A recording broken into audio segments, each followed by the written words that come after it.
Ini adalah cerita mudik kami tahun ini. Perjalanan mudik kami start dari gerbang tol Pasir Koja, Kota Bandung menuju Kota Semarang dengan jarak kurang lebih 380 km. Yang spesial dari mudik kali ini, yaitu telah tersambungnya tol Cisumdawu yang menghubungkan wilayah Bandung dengan jaringan tol Trans Jawa.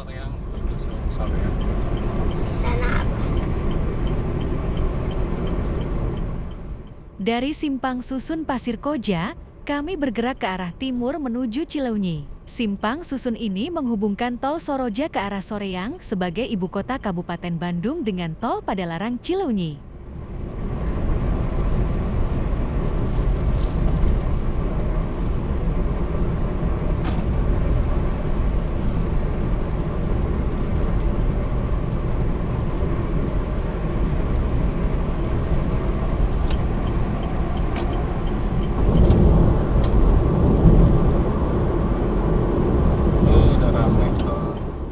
Terlihat lalu lintas di rute ini tidak begitu padat.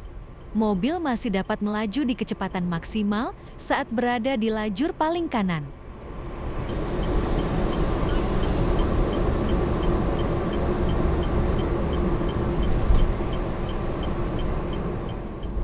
Menjelang gerbang tol Cileunyi, kami ambil lajur paling kanan untuk memasuki ruas tol Cisumdawu.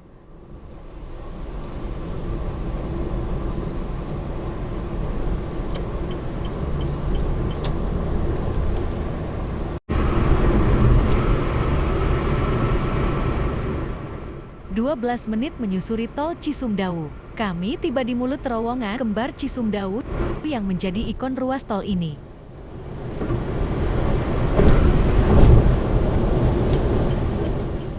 Bagi Anda yang melewati terowongan ini ke arah Sumedang, harap perhatikan kecepatan kendaraan, karena kontur jalan di dalam terowongan ini menurun.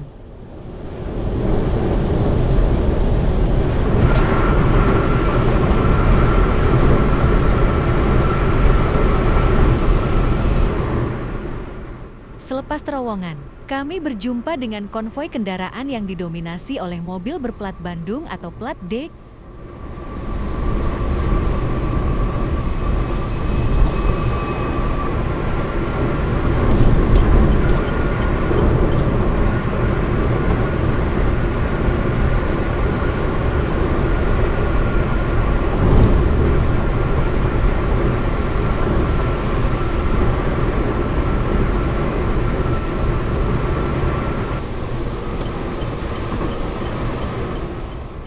Kami coba membuntuti mobil Terios di depan kami.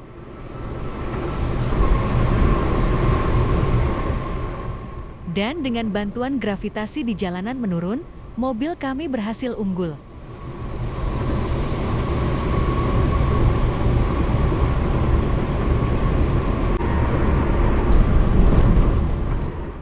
Namun menjelang gerbang tol Cimalaka yang berkontur menanjak, mobil kami kehilangan momentum dan akhirnya disalip kembali. Maklum deh, gak pengen bejek-bejek gas. Tahu diri cuma bawa sebuah LCGC.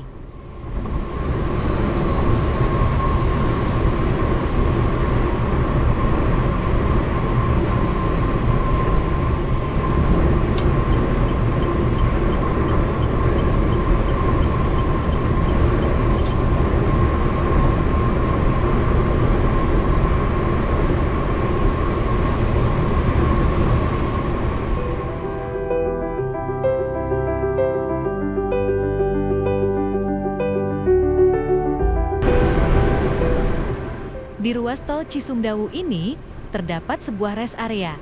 Tepatnya di kilometer 203 tol Cisumdawu. Rest area ini berada berdampingan di jalur A dan B atau di kedua arah. Posisi rest area ini berada sebelum pintu gerbang tol Cisumdawu Jaya di daerah Ujung Jaya, Sumedang.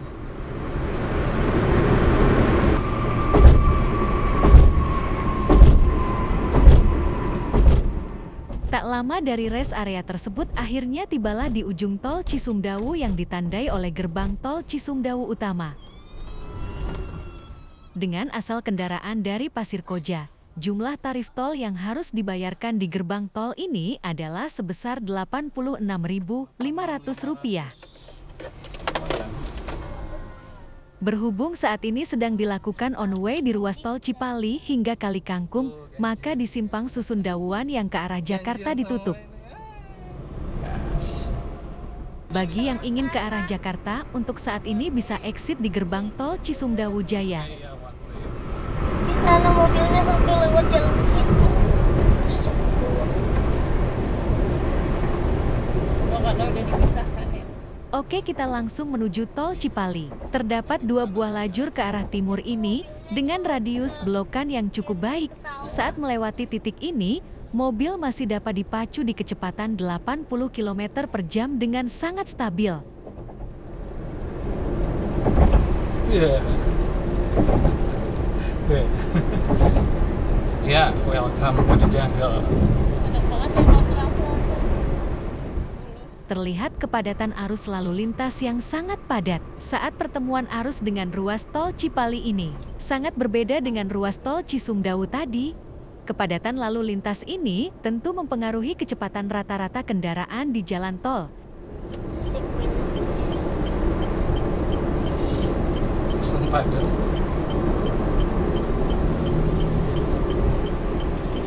Langsung padat.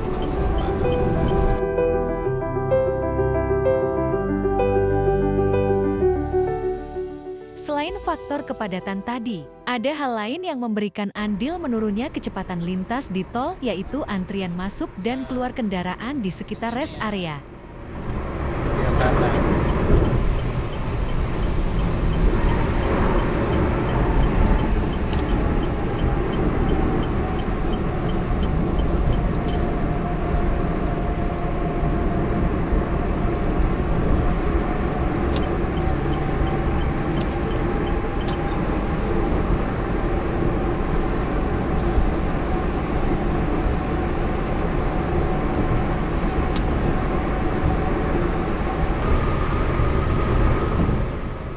Kemudian juga ada pemudik dengan muatan berlebihan yang tentunya akan mempengaruhi kestabilan dan kecepatan mobil di tol.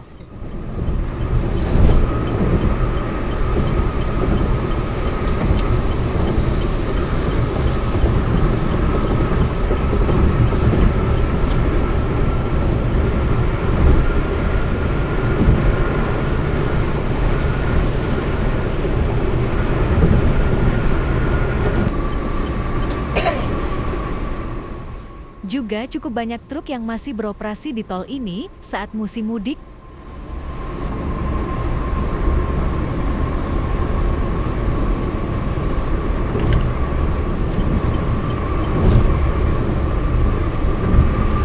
Dapat nih, tenang.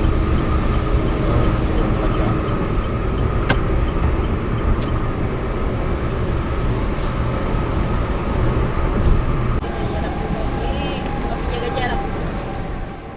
Dan yang terakhir yaitu kurang tertibnya penggunaan lajur kanan oleh sebagian pemudik yang biasa kita panggil sebagai lane hogger.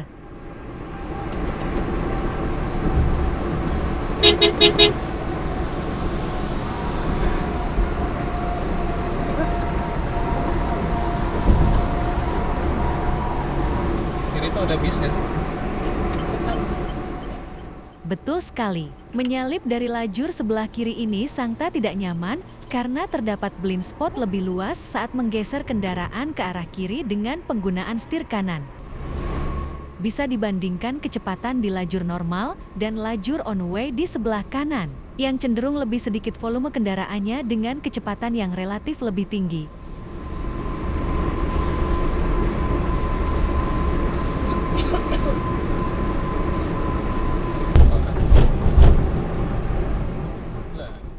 Dan di bekas gerbang tol Palimanan ini kami dapat kesempatan untuk pindah ke lajur on way.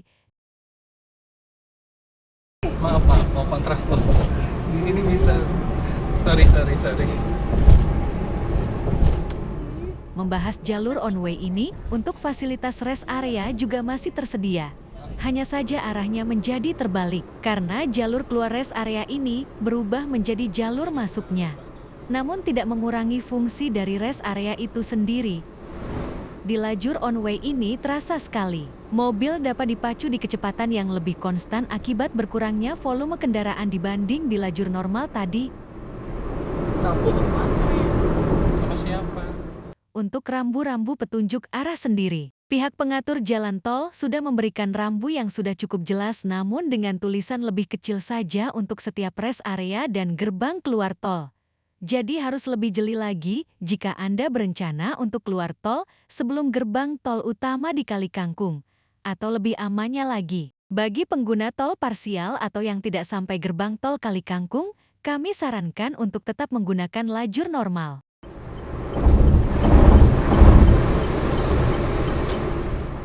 Satu hal mengenai lajur one way ini, di mana posisi berkendara lajur cepat dan lajur lambatnya yang kurang disosialisasi oleh pengelola jalan tol.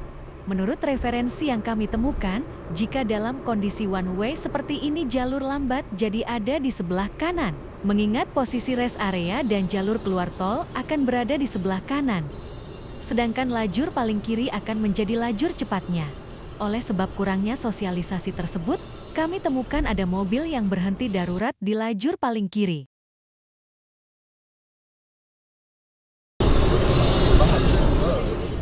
Dan banyak pula mobil yang menyalip di bahu jalan saat di jalur one way. Tapi disalip ini Mbak Kijang. Jin.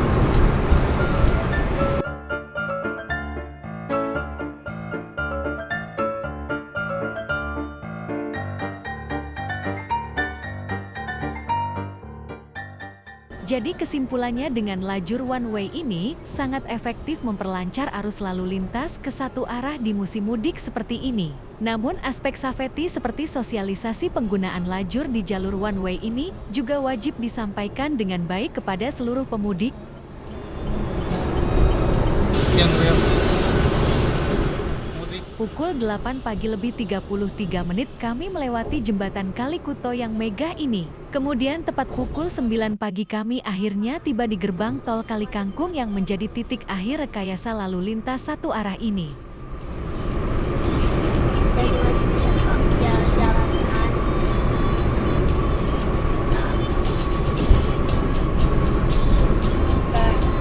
Berarti ke pantai juga saya. Terlihat cukup banyak petugas tol yang membantu mengarahkan pemudik antri di gerbang tol yang tersedia. Bagi Anda pemudik, pastikan punya cukup saldo di kartu elektronik untuk membantu kelancaran proses transaksi di gerbang tol. Wah, Ngetapnya lama. Untuk biaya tol dari mulai masuk Cipali hingga Kali Kangkung ini, kami membayar tol sebesar Rp318.000. Biaya tol ini sudah termasuk tarif tol Semarang yang akan dilewati selepas gerbang tol ini. Untuk total biaya tol seluruh ruas tol yang kami lewati berikut rinciannya. Luar biasa. sembunyi nih biar malu. Kepadatan mulai terasa selepas transaksi di gerbang tol Kali Kangkung. Bagi Anda yang perlu berhenti, silakan cari tempat yang aman dan pastikan masuk kembali ke arus lalu lintas dengan memperhatikan kendaraan lain. Jangan seperti ini ya.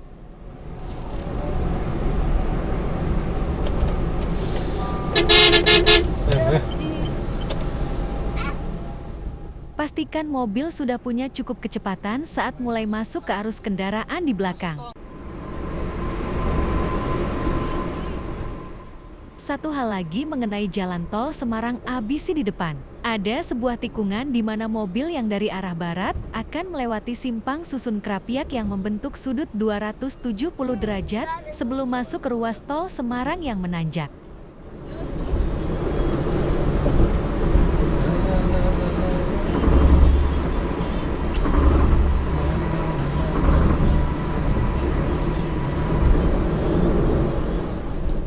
Jadi pastikan kurangi kecepatan di bawah 40 km per jam saat hendak melaju di titik ini. Banyak tinggal sih. Mas, punya motornya pegangan. Ya, nggak udah. Hah? Udah ngerem. Iya, tapi dengan motornya muter. Saya ambil pegangan. Pegangan aja. Tidak berwarna juga. Ini cerita mudik kami tahun ini. Bagaimana dengan cerita mudik sobat review semua? Silakan tulis di kolom komentar ya.